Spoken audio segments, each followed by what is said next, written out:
Después de haber comentado a los íberos, ahora nos toca hablar de la conquista romana, de los iberorromanos y de los romanos en sí. Roma decidió conquistar la península ibérica por la gran cantidad de recursos que poseía y su valor estratégico. Los griegos y los fenicios habían visitado y habían fundado colonias en nuestro territorio varios siglos atrás, y en el año 218 a.C. los romanos desembarcaron en Ampurias a causa del conflicto desencadenado por las guerras púnicas, iniciando el proceso de la romanización. El proceso conquistador duró cerca de 200 años y se hizo en varias etapas. Los escipiones, 218 a 197 a.C., ocuparon la franja mediterránea, el Valle del Ebro y del Guadalquivir, aunque no sin dificultades. Después conquistaron la meseta Lusitania, Portugal. Los guerreros íberos preferían la muerte a tener que entregar sus armas. Los pueblos que habitaban esta zona ofrecieron gran resistencia, como los guerrilleros lusitanos como Viriato y los numantinos, con jefes celtíberos como Retógenes. Posteriormente, del 29 al 19 a.C., sometieron a los cántabros, dominando así toda la península. Aunque la violenta resistencia requirió la presencia del emperador Augusto, España fue dividida administrativamente en provincias romanas y se convirtió en fuente de materias primas con destino a la capital del Imperio Romano. Destacan en la época romana en este museo dos ánforas, una de las cuales tiene el cuello la marca 32 en números romanos, posiblemente marcando su capacidad, así como en varias piezas de terra sigillata hispánica procedentes de los hornos de los billares de Andújar, lucernas y dos lagrimatorios en vidrio. Son de destacar los esbotos en cerámica, también femeninos, procedentes en su mayoría de Castellar de Santisteban, destacando especialmente la cabeza femenina con tocado de 3 puntas, que la hemos visto en el capítulo anterior, la dama con manto y la mujer con un niño a su izquierda. Empezamos viendo piezas de la época ibero-romana y romana en varias épocas. Pasamos a ver ahora ya las piezas que corresponden a esta época en este museo. Aquí tenemos una lucerna esférica con asita de tipo triangular, ligeramente redondeado, y presenta como marca impresa en el disco líneas como estrías. Fabricado en arcilla beige con técnica de molde, cocción oxidante. Está datado entre el 201 al 300 a.C., en la época de la República Romana, ibero-romana. No tiene localización, o por lo menos no se conoce. Podemos ahora contemplar esta bolsa de plomo con técnica de fundición, su forma casi rectangular, hueca, y los extremos están unidos aplastados. La tapadera está realizada de la misma pieza, no se aprecian uniones con otro material. Esta no tiene ni datación ni denominación.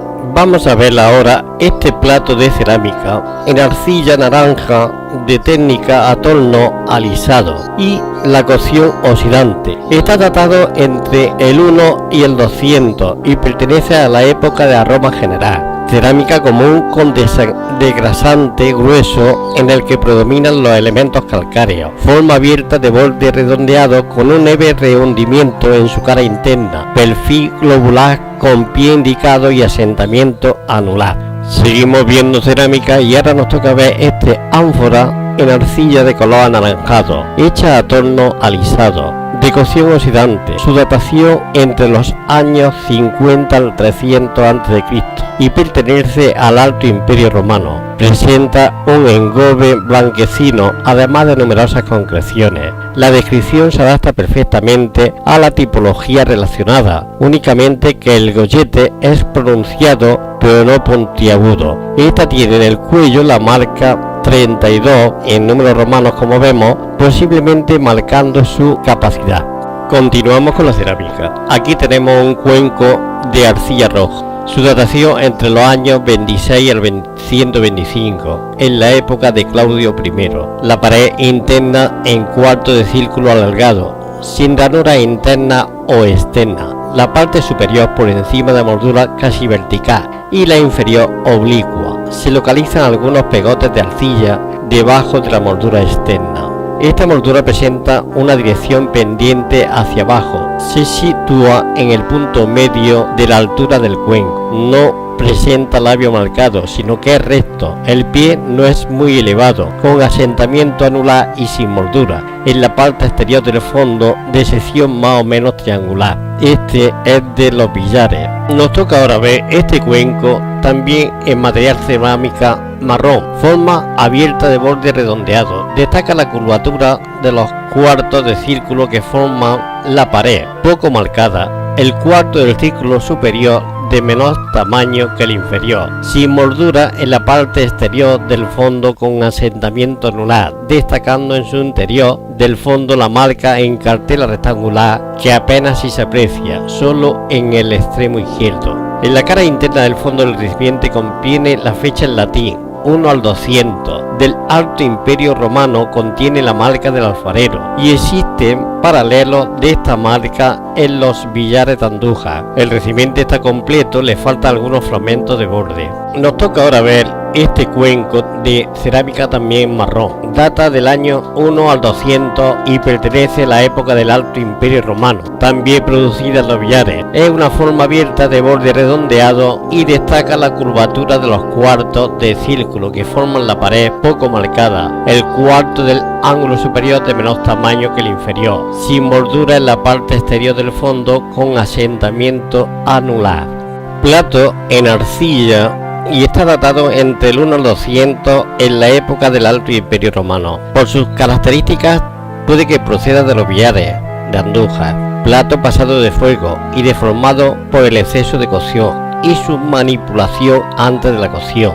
Es de pasta porosa con partículas y bolas de fractura irregular y poco dura, pared lisa y abierta. El fondo es plano con asentamiento anular, poco elevado, borde redondeado, poco diferenciado. Apenas se percibe la típica moldura interna en cuarto círculo.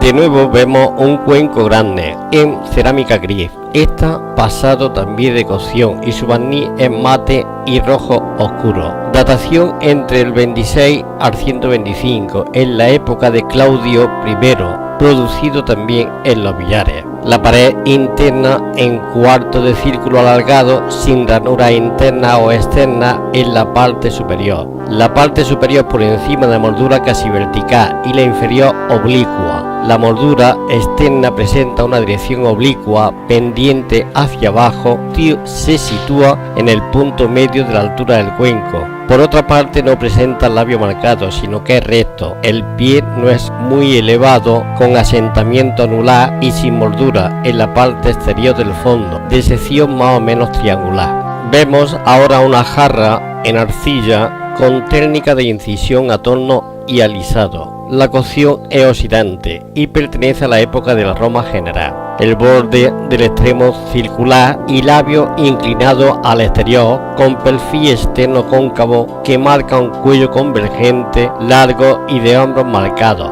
El pie está sin indicar y el fondo presenta un asentamiento recto. Del extremo del labio arranca una asa hasta los hombros de sección triangular en posición vertical. En la panza se distinguen líneas incisas paralelas en posición horizontal. Jarrita de arcilla con técnica de atorno alisado y cocción oxidante. Procede de la época de la Roma general. La cerámica es de pasta clara con desengrasante grueso, labio esvasado, borde del extremo cóncavo, con estrangulamiento en el cuello y galvo elisoidal, pies sin indicar y asentamiento recto. Una pequeña asa que arranca desde el cuello y debajo del labio hasta la zona superior del cuerpo, de sección rectangular, y una pequeña incisión en la zona superior del galvo y en donde cae el asa. Ollita de arcilla roja de técnica a torno alisado con cocción oxidante de la época de Roma general. Borde de extremo apuntado, labio vuelto al exterior con leve estrangulamiento en el cuello de tendencia divergente, perfil del galvo globular y pie indicado con asentamiento anular. Plato en material cerámico marrón. Su datación entre el 76 y el 100 en la época del Alto Imperio Romano. Pertenece seguramente a los billares. Carece de la parte superior del recipiente, conservando un galbo curvo en un extremo con tendencia ligeramente entrante. El pie es bajo y recto de asentamiento anular y carece de moldura. Su manufactura presenta una pasta muy granulosa y el color negro pardo con reflejos metálicos de su barniz no indica un fallo de su cocción. La decoración es geométrica. Al exterior, círculos entre baquetones, en el inferior hay uno y en el superior dos lisos, sucesión de círculos con dobles círculos concéntricos de línea discontinua o sogueada. Al extremo más grande encierra una roseta central. Ahora tenemos un vaso en arcilla ocre, datado entre el 1 al 200, perteneciente a la época del Alto Imperio Romano, también como el anterior producido en los billares. Forma abierta, de borde diferenciado, redondeado y labio vuelto al exterior, con engrosamiento interno. Perfil del galbo, tronco cónico en la zona superior. Se diferencia una ranura externa. Se aprecia una manipulación deficiente, ya que en el pie y en el fondo hay numerosas grietas. Vemos ahora este cuenco en arcilla naranja. Data del año 1 al 200 en la época del Alto Imperio Romano y procede de los billares. Forma abierta, de borde redondeado. Destaca la curvatura de los cuartos de círculo que forman la pared, poco marcada. El cuarto del círculo superior de menos tamaño que el inferior, sin mordura, y la parte exterior del fondo con asentamiento anular. Este plato de arcilla naranja está datado del 1 al 100 en la época del Alto Imperio Romano. También procede de los billares. Está pasado de fuego y tiene otros defectos en su manipulación, como el fondo, que no es regular, está algo descentrado y hay algunas adherencias de arcilla en su cara externa. Pared lisa y abierta. El fondo con asentamiento anular poco elevado, borde redondeado, poco diferenciado y apenas se percibe la típica moldura interna en cuartos círculos. Cuenco en arcilla naranja. Está datado también del 1 al 200 del Alto Imperio Romano y producido en los billares. De forma abierta y borde redondeado, destaca la curvatura de los cuartos de círculo que forman la pared poco marcada. El cuarto círculo superior de menos tamaño que el inferior, sin moldura en la parte exterior del fondo con asentamiento anular.